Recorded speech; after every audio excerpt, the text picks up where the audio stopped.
Now, Veterans Day, of course, holds a unique meaning for those who served.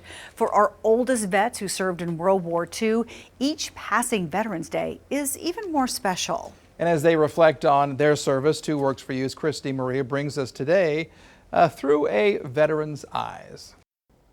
When we think about World War II, we think about certain moments, images branded into history. They're moments James Carl sees differently than any of us.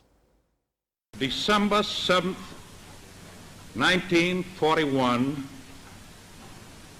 a date which will live. We didn't know where Pearl Harbor was. We didn't know until the next day. The year, 1941. James Carl didn't know much about what had just happened in the middle of the Pacific Ocean, but he knew his country needed him.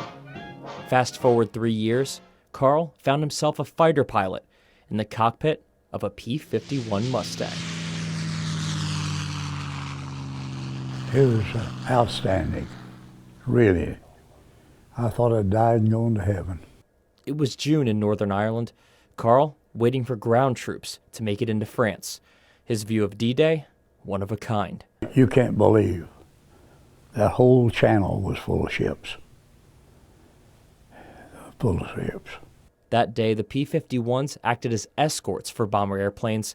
That's how Carl witnessed the attack from the air. Carl still holds the highest respect for the pilots he fought with and against. Over the course of the war, Carl would ask locals in France about the men he was fighting. He sums it up with a line from a friend he met in Paris's famed Champs-Élysées. He said, you know, the only difference between you people and the Bush is your uniforms. It's a lesson he's remembered for the past 78 years. That's why Carl sees Veterans Day differently, remembering the ones he fought beside and against, with the same patriotism ever burning inside this old fighter pilot.